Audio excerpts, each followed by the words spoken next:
Boa noite, amigos. Vamos retomar o estudo do Evangelho, iniciando com a prece. Vamos assim, elevando o pensamento a Deus e a Jesus, nos conectando com a espiritualidade amiga que se faz presente, com o Frei Fabiano de Cristo e vibrando amorosamente por nossa família, por todos que sofrem, pelos que se encontram nos hospitais, nas ruas, por aqueles que se encontram em aflição. Que Deus, nosso Pai, possa amparar a cada um de seus filhos, fortalecendo-nos na fé e na confiança em Deus. Pai nosso que estás no céu, santificado seja o teu nome. Venha a nós, Senhor, o teu reino, e seja feito, Pai, a tua vontade, assim na terra como no céu. O pão nosso de cada dia nos dá hoje sempre. Perdoa, Senhor, as nossas dívidas, à medida em que aprendemos a perdoar os nossos devedores. Não nos deixe cair em tentação e livra-nos da prática e do pensamento de todo o mal. Que assim seja.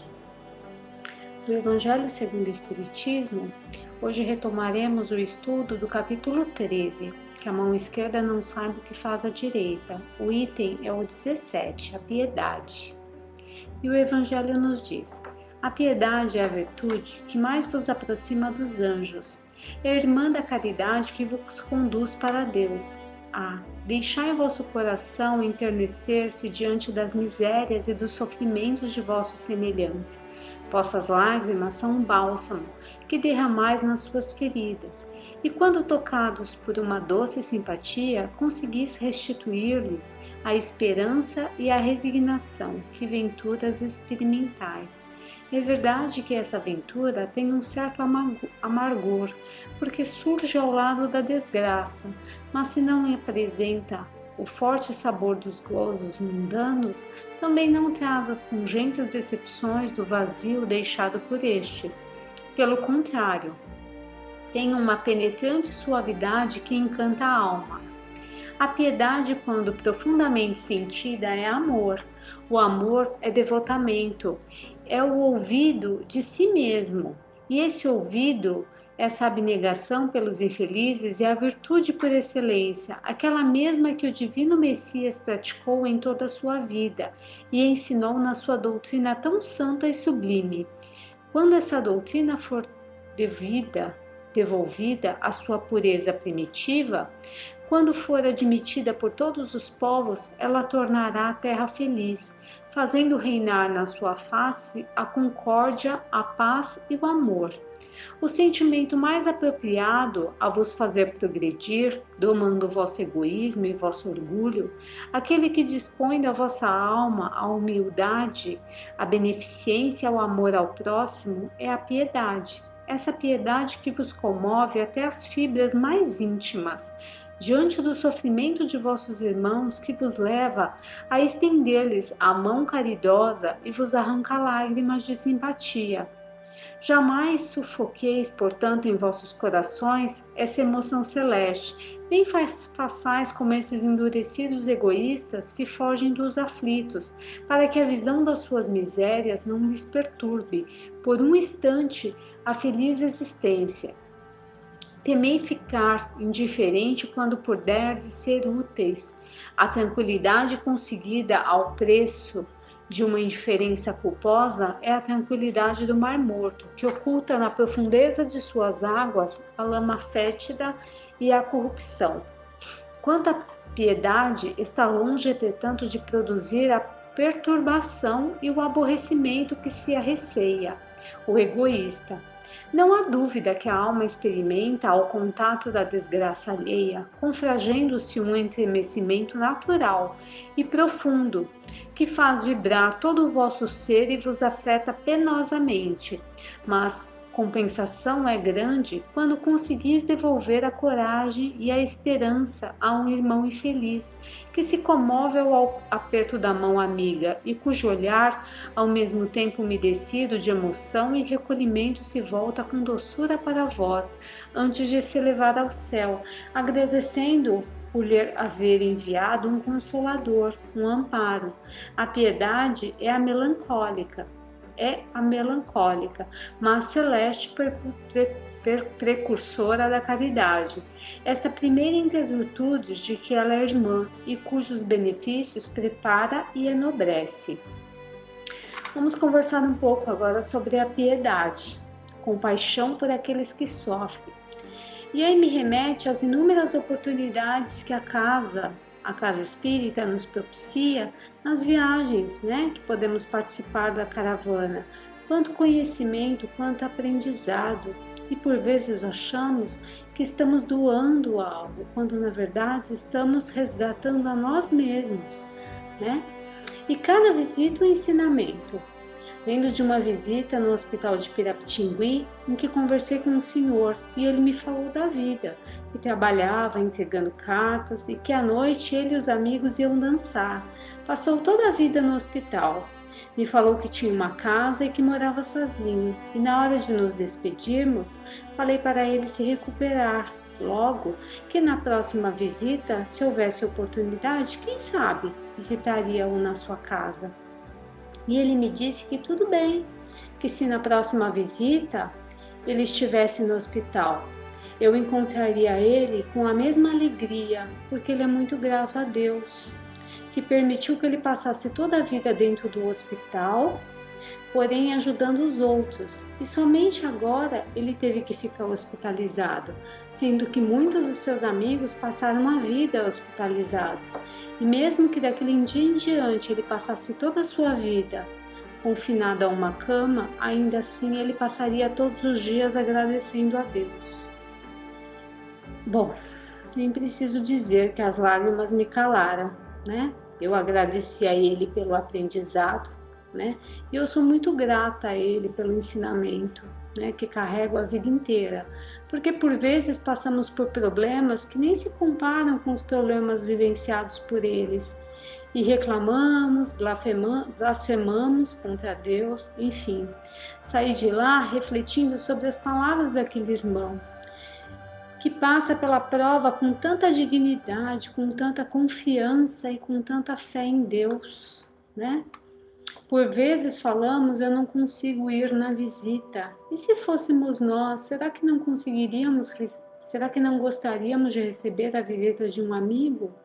Então, meus amigos, é um exercício e precisamos colocar em prática e nos permitir ir ao encontro desses nossos irmãos, que por vezes é para o nosso próprio aprendizado, né?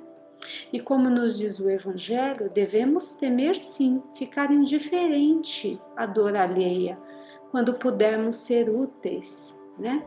E não sabemos dos compromissos que assumimos no plano espiritual com esses irmãos, mas sabemos que se Deus nos dá a oportunidade, com certeza temos a responsabilidade de ajudá-los a passar pela prova. E para complementar nossa leitura, vamos ler um trecho do livro Jesus e o Evangelho, psicografado pelo Divaldo, pelo espírito de Joana. Ela faz uma análise desse capítulo do Evangelho, a piedade. E ela inicia assim: deu mesmo tudo o que tinha para o seu sustento? Marcos, versículo 12, 44. E iniciando a leitura, ele diz: caracterizou todo o ministério de Jesus o sentimento da piedade, que demonstrou a sua humanidade acima de todos os homens, compreendendo a fragilidade da estrutura moral dos indivíduos e das massas, nas quais perdiam a sua identidade pessoal, abrumbrados pelas sombras da ignorância a respeito das excelentes conquistas do espírito imortal, ele se fez compassivo e misericordioso em todas as situações, a fim de melhor ajudar mesmo aqueles que desconheciam o milagre da compaixão. Não os lamentava, não lhes estimulava a penúria interior, envolvendo-os em miserabilidade, antes os alçava ao reino de Deus, que nele se encontrava e podia ser conquistado com empenho, como qualquer tesouro que se deseja adquirir. A sua, porém, não era piedade convencional, que logo passa. Assim se afasta do fato e que inspira ternura. Tampouco se fazia humilhante para quem a recebia, conquanto colocando o ser em postura inferior, nunca mesmo considerando tratar-se de desdita, mas sempre com uma experiência de crescimento interior, a dificuldade que se arrostava. Rico de potências extrafísicas, não as exibia, utilizando-as somente quando podia auxiliar a libertar do testemunho áspero da provação que alguém carpia. Eram atitudes caracterizadas pelo envolvimento fraternal e por carinhosa atenção, chegando ao extremo de chamar os discípulos de irmãos. Com inefável ternura, como ocorreu após a ressurreição, no memorável diálogo mantido com Maria Magdala, a piedade é o sentimento excelso, porque parte da emoção, que comparte da dor do seu próximo e busca diminuí-la. Possuidor de potencial dinâmico, não fica somente na expressão exterior, transformando-se em ação a beneficência, sem a qual esta seria apenas uma forma de filantropia. A piedade é a dileta filha do amor, que surge no homem quando este se eleva, alcançando níveis de consciência mais condizentes com seu estado de conquistador do infinito, e não cessa de servir. Expressa-se de mil maneiras, desde a dor que punge aquele que experimenta, até as lágrimas que são vertidas sobre as feridas morais, balsamizando-as, ou o medicamento que se coloca nas pústulas expostas da degenerência orgânica. Ao tempo que verte compaixão, eleva a alma, que se desdobra para viver ao lado do sofrimento e minimizá-lo, oferecer a linfa que mitiga a sede e o pão que elimina a fome. Tornar-se ainda mais grandiosa quando alcança o fulcro oculto dos sofrimentos íntimos que dilaceram a esperança e a alegria de viver, fazendo-se silêncio que sabe ouvir, palavra oportuna que esclarece e consola, gesto de entendimento e participação, como Cireneu, que foi o homem que ajudou Jesus a carregar a sua cruz, auxiliando-o a conduzir a cruz em anonimato dignificante. Por isso, é discreta e ungida de amor, nunca se permitindo exibir o sofrimento de quem quer que seja, mas sabendo dissipar as sombras e acolhendo o amargor do próximo com a luz da alegria sem alarde. Jamais se cansa, porque é espontânea, rica de paciência, porque aprendeu a conviver com elegância, com a própria dificuldade íntima, superando-a, sempre vê em si aquilo que descobre no irmão, e que, apesar de ultrapassado, deixou os sinais do bem que resultou, doando-se com o mesmo envolvimento emocional a fim de libertá-lo também. Ademais, ao realizar a sua parte, a piedade faz que o ser volva para dentro do pensamento e considere quanto gostaria de receber, caso se encontrasse no estado que deplora o seu próximo, assim aumentando a capacidade de ajudar jovialmente. É antídoto eficaz contra o orgulho e o egoísmo, porque nivela todos aqueles que sempre podem ser colhidos por dissabores e insucessos, enfermidades e desencarnação. Jesus assim compreendeu a necessidade de viver e ensinar a piedade, a ser peremptório em a narrativa do óbolo da viúva, que deu mesmo tudo o que tinha para o seu sustento, deixando que se entenda haver sempre algo de que se pode dispor, embora seja o mínimo de valor, máximo essencial para a sua própria subsistência. Ninguém é destituído do sentimento piedoso, mas nem todos os corações se abrem para externá-lo quando deveriam, vitimados por conflitos de culpa, de inferioridade ou de presunção, que os tornam desditosos, não obstante possuindo a generosa fonte da fraternidade, a piedade de Jesus, dignificando o ser humano. Ele conviveu com pescadores e pessoas suspeitas, não se permitindo destacar, exceto pelas suas qualidades intrínsecas e pelo seu amor, que se transforma em luz e pão, paz e unguento colocado sobre as almas em febre de paixões. A sua compreensão das necessidades humanas é a expressão de piedade no sentimento mais profundo.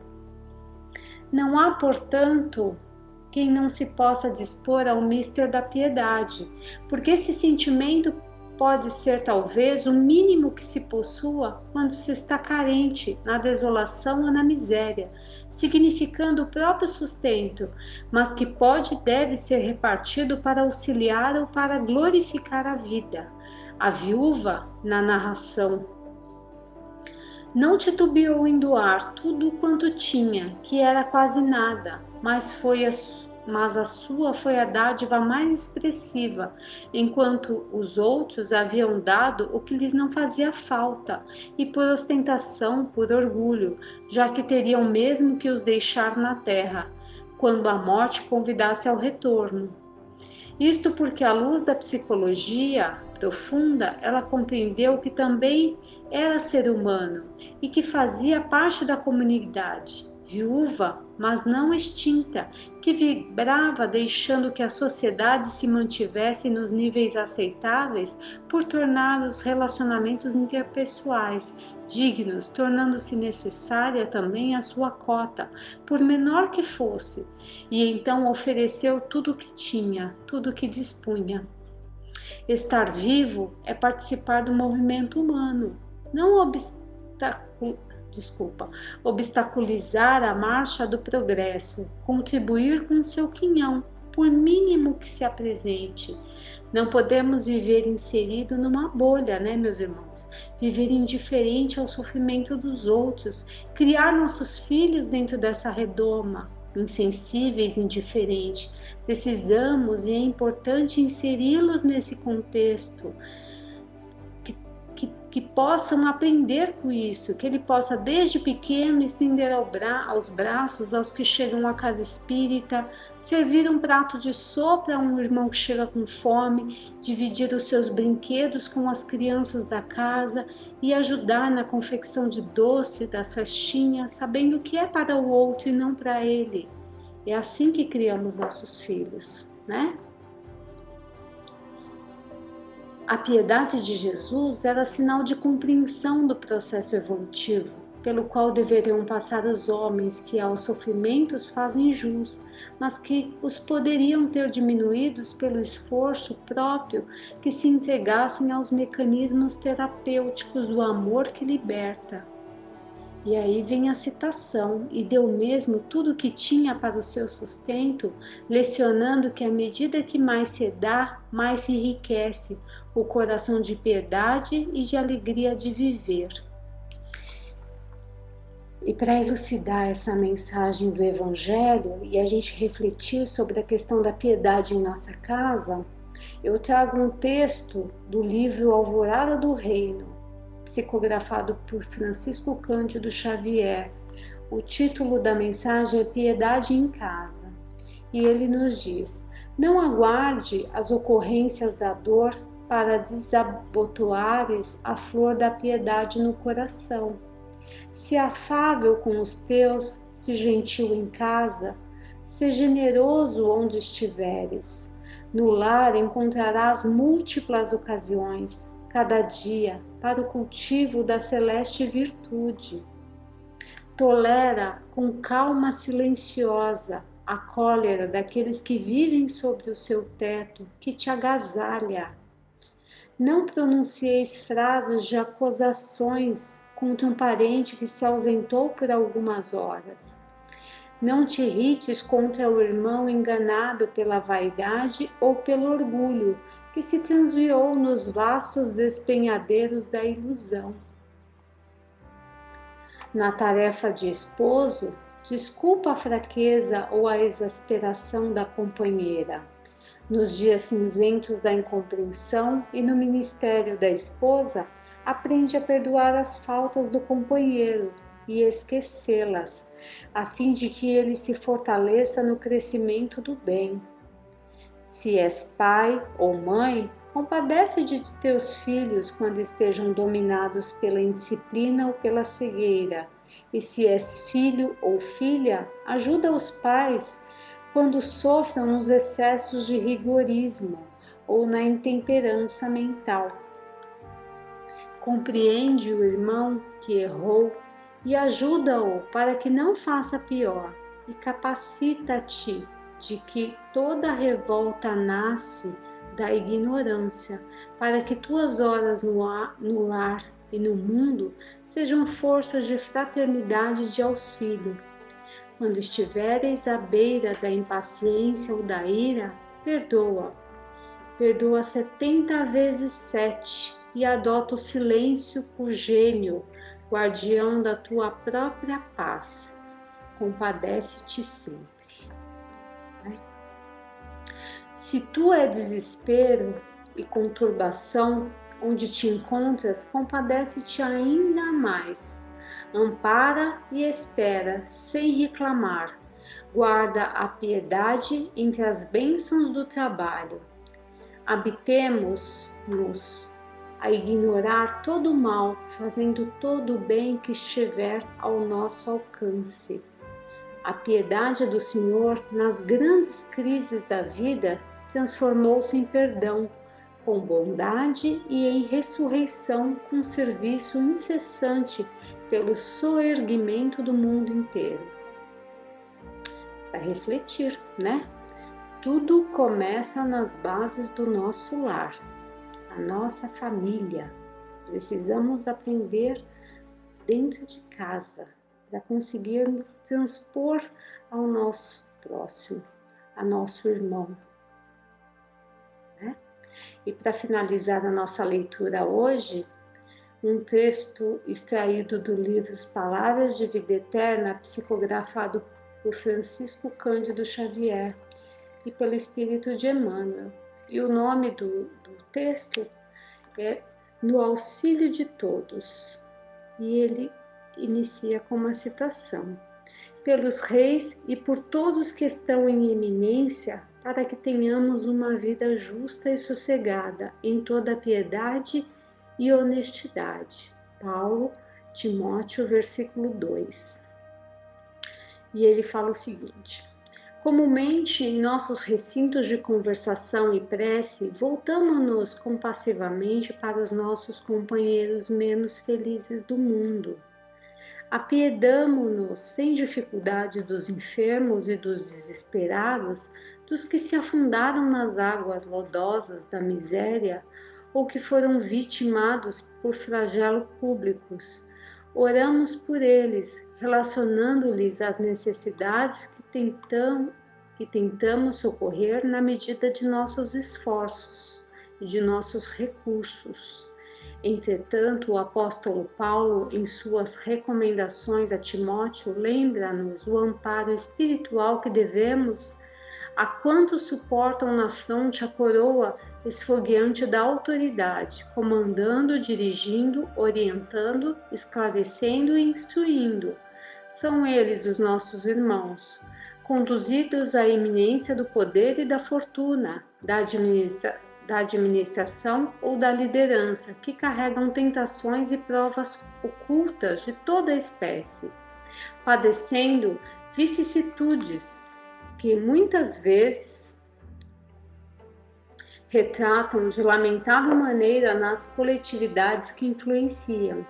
A feição de pastores dementados quando se não compenetram dos deveres que lhes são próprios, sofrem perturbações aflitivas que se projetam sobre as ovelhas, que lhes recolhem a atuação, criando calamidades morais e moléstias coletivas de longo curso, que atrasam a evolução e atormentam a vida.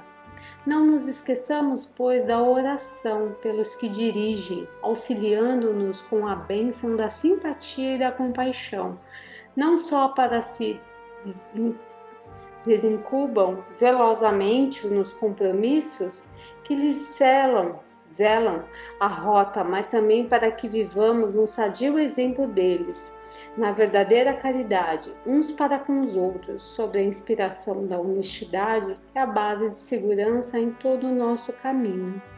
E aí finalizamos a leitura hoje, nosso estudo. Fiquem com Deus.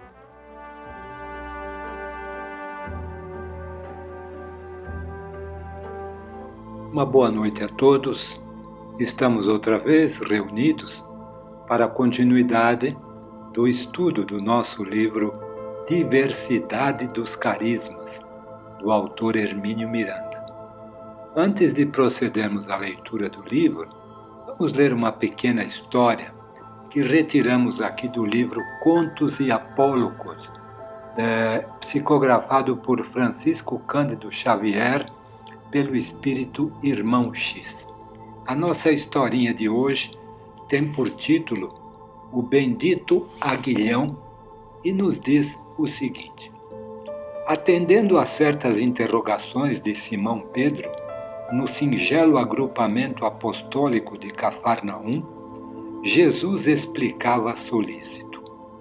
Destina-se a boa nova, sobretudo, a vitória da fraternidade. Nosso Pai espera que os povos do mundo se aproximem uns dos outros e que a maldade seja esquecida para sempre. Não é justo se combatam as criaturas reciprocamente a pretexto de exercerem domínio indébito sobre os patrimônios da vida, dos quais somos todos simples usufrutuários. Operemos assim contra a inveja que ateia o incêndio da cobiça, contra a vaidade que improvisa a loucura e contra o egoísmo que isola as almas entre si. Naturalmente, a grande transformação não surgirá de inesperado. Santifiquemos o verbo que antecipa a realização. No pensamento bem conduzido e na prece fervorosa, receberemos as energias imprescindíveis à ação que nos cabe desenvolver. A paciência no ensino garantirá êxito à sementeira. A esperança fiel alcançará o reino divino. E a nossa palavra, aliada ao amor que auxilia, estabelecerá o império da infinita bondade sobre o mundo inteiro. Há sombras e moléstias por toda parte, como se a existência na Terra fosse uma corrente de águas viciadas. É imperioso reconhecer, porém, que, se regenerarmos a fonte, aparece adequada solução ao grande problema. Restaurado o espírito, em suas linhas de pureza, sublimam-se-lhe as manifestações. E em face da pausa natural que se fizera espontânea na exposição do Mestre, Pedro interferiu perguntando: Senhor, as tuas afirmativas são sempre imagens da verdade. Compreendo que o ensino da Boa Nova estenderá a felicidade sobre a terra. No entanto, não concordas que as enfermidades, são terríveis flagelos para a criatura? E se curássemos todas as doenças? Se as proporcionássemos duradouro alívio a quantos padecem aflições do corpo? Não acreditas que assim instalaríamos bases mais seguras ao reino de Deus? E Filipe ajuntou algo tímido. Grande realidade. Não é fácil concentrar ideias no alto quando o sofrimento físico nos incomoda. É quase impossível meditar nos problemas da alma se a carne permanece abatida de achaques. Outros companheiros se exprimiram, apoiando o plano de proteção integral aos sofredores. Jesus deixou que a serenidade reinasse de novo e, louvando a piedade, comunicou aos amigos que no dia imediato, a título de experiência, todos os enfermos seriam curados antes da pregação. Com efeito, no outro dia, desde a manhãzinha, o médico celeste, acolitado pelos apóstolos, impôs suas milagrosas mãos sobre os doentes de todos os matizes. No curso de algumas horas, foram libertados mais de 100 prisioneiros da sarna, do cancro, do reumatismo, da paralisia, da cegueira, da obsessão. Os enfermos penetravam o gabinete improvisado ao ar livre com manifesta expressão de abatimento e voltavam jubilosos.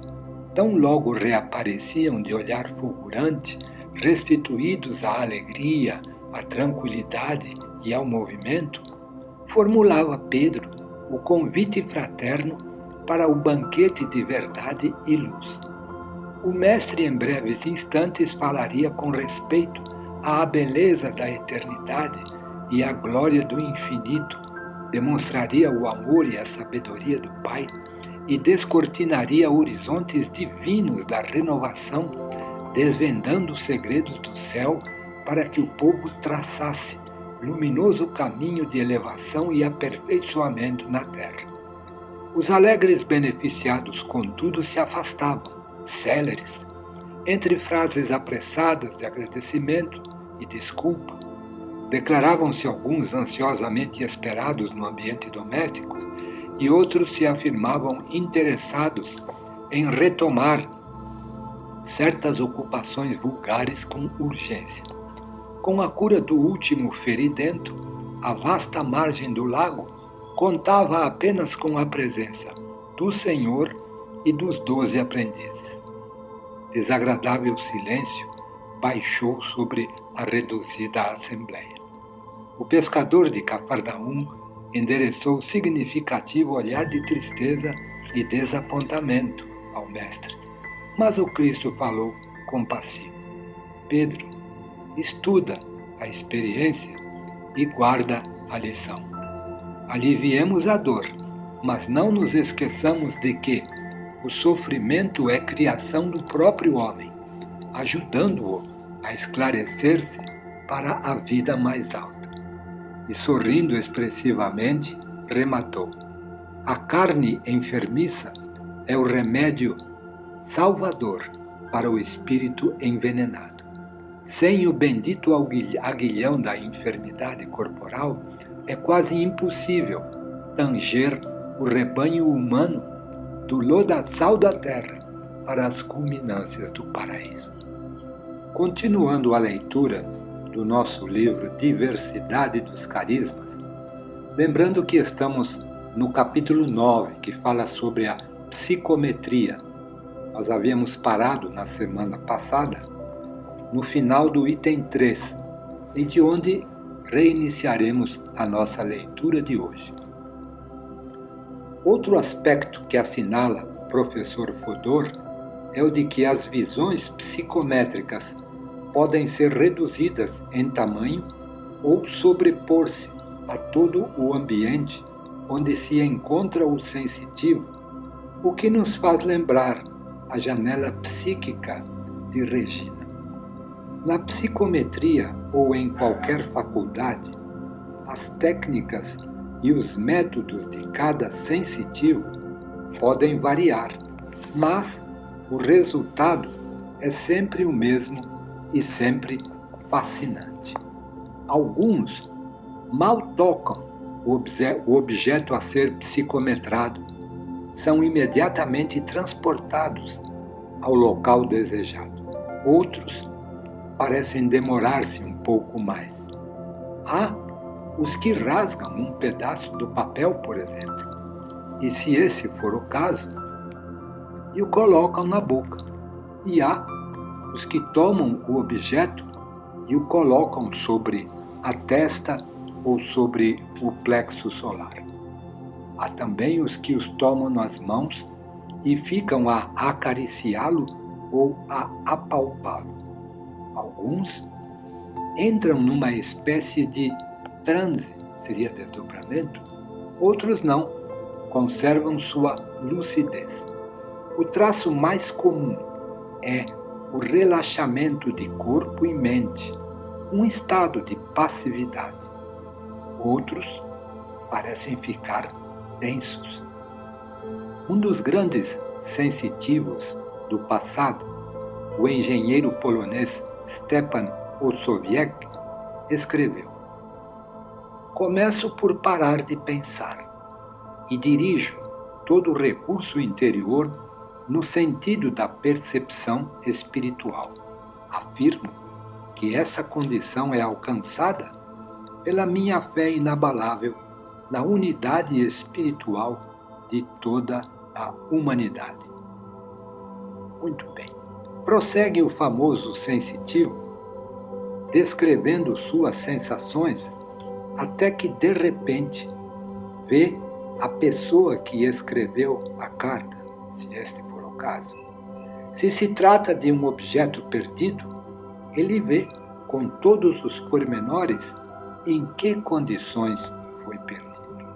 E agora vamos ler o item 4, que tem por título Um pouco de teorização. Ernesto Bozano colocou a psicometria entre os fenômenos de teleestesia, como se vê no subtítulo do seu valioso estudo Os Enigmas da Psicometria. Logo de início, conceitua ele a psicometria como uma das modalidades da clarividência e, por isso, também envolvida dos enigmas da outra. Entende ainda que os objetos são meros estimulantes à produção do fenômeno, destinados a estabelecer uma relação entre o sensitivo e as pessoas envolvidas, encarnadas ou desencarnadas. Com o devido respeito pelo eminente e competente estudioso, tenho certas dúvidas sobre isso. É que vejo o objeto mais como uma espécie de sintonizador do que como estimulante. E nem sempre há pessoas envolvidas no fenômeno. Aliás, o próprio Bozano, com o cuidado que o caracteriza, apresenta fenômenos bem documentados em que o sensitivo não ficou ligado a ninguém em particular, mas a objetos inertes, plantas ou animais irracionais. Vimos ainda há pouco a senhora Denton acompanhar a trajetória cósmica de um meteorito desde a sua formação.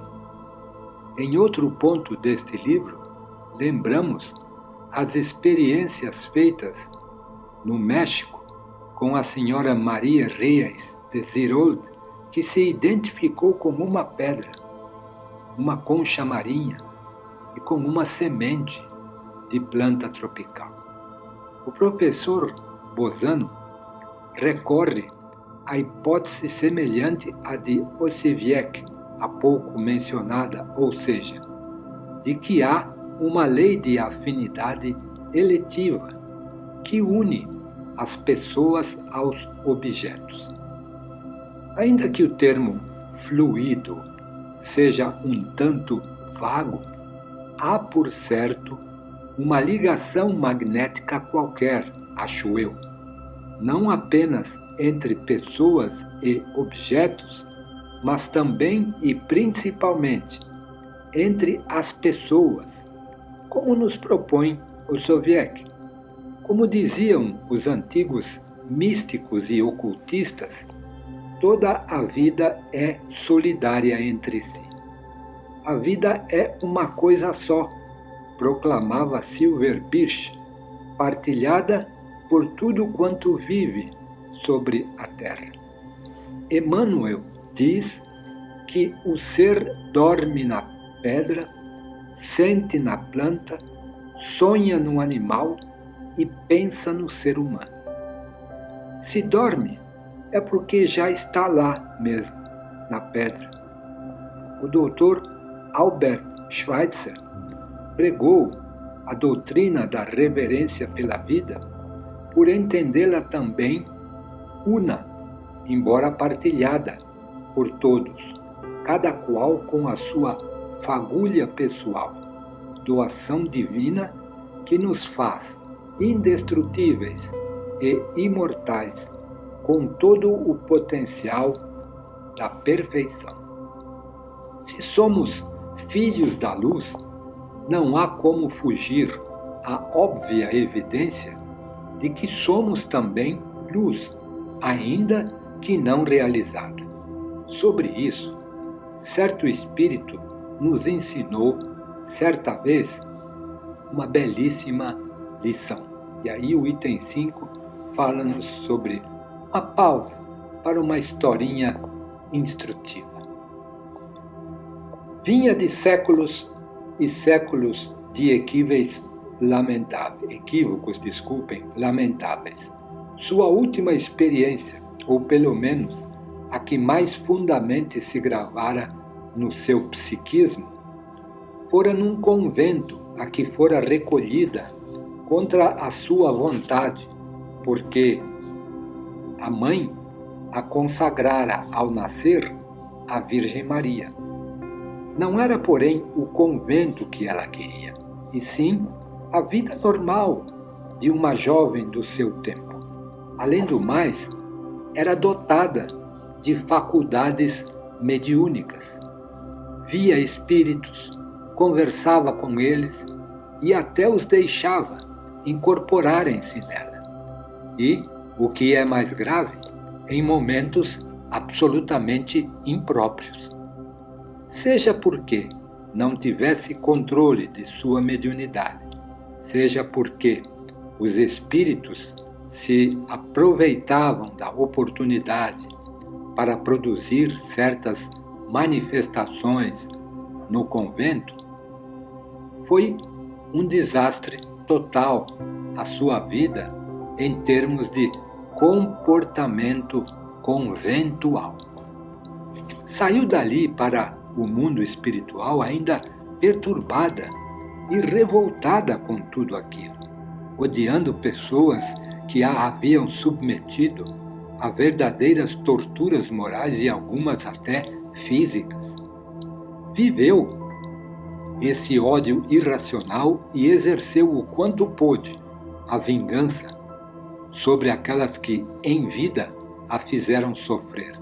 E com isso perturbava-se cada vez mais.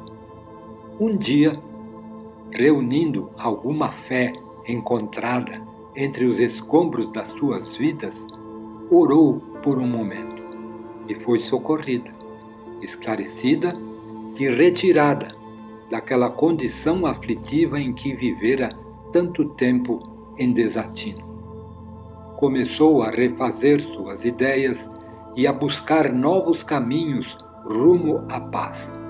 Num desses momentos, orando novamente, teve uma visão extraordinária. Via-se como que envolvida em um manto escuro, numa atmosfera densa de sombras que ia com ela para toda parte. Estranhamente, porém, tudo mais à sua volta estava mergulhado em plena luz. Percebeu imediatamente a lição. O universo era todo luz, e para que ela se integrasse naquela luminosidade, bastava eliminar, por um esforço de vontade, as sombras que a envolviam.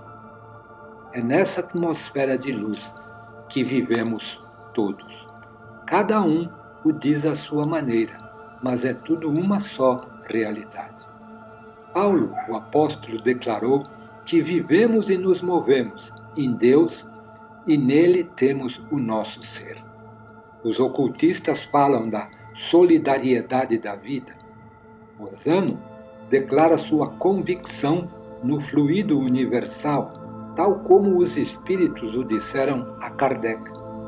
André Luiz chama isto de plasma divino e acrescenta: nesse elemento primordial vibram e vivem constelações e sóis, mundos e seres, como peixes no oceano. Há, portanto, um vínculo entre tudo e todos, e tem que haver mesmo, porque é o amor que sustenta o universo. Através desse fluido, vínculo, o plasma, os seres e as coisas se entendem na linguagem inarticulada das imagens, dos sons, das emoções. Bozano acrescenta mesmo que a existência dessa ligação, seres, coisas, é uma conclusão corroborada por tantas circunstâncias tendentes todas a demonstrá-la, que a podemos considerar como definitivamente adquirida pela ciência. Vamos, porém, a alguns casos do fichário de Bozano, a fim de podermos esboçar algumas conclusões próprias, a ver se enxergamos as coisas da mesma maneira e pelo mesmo ângulo. Bem, a nossa leitura vai até aqui. Na próxima semana, nós então leremos o item 6, que fala dos arquivos de Bozano. Vamos terminar por aqui a leitura de hoje, agradecendo ao Pai, agradecendo ao Mestre Jesus, esta oportunidade maravilhosa que temos do estudo desta bendita doutrina e deste livro em especial que nos fala sobre a mediunidade e os seus fenômenos, não é? Senhor, muito obrigado. Abençoa a todos que participam deste estudo e principalmente o nosso trabalho. Pai nosso que estás nos céus, santificado seja o vosso nome. Venha a nós o vosso reino, seja feita a vossa vontade, assim na terra como em todo o universo. O pão nosso de cada dia dá-nos hoje e sempre, e perdoa, Senhor, as nossas dívidas, nos ensinando a perdoar os nossos devedores. Não nos deixes cair em tentações, mas livra-nos da prática e também do pensamento de todo mal, pois teu é o reino, o poder e a glória, para todos sempre. Que assim seja. Uma boa noite a todos.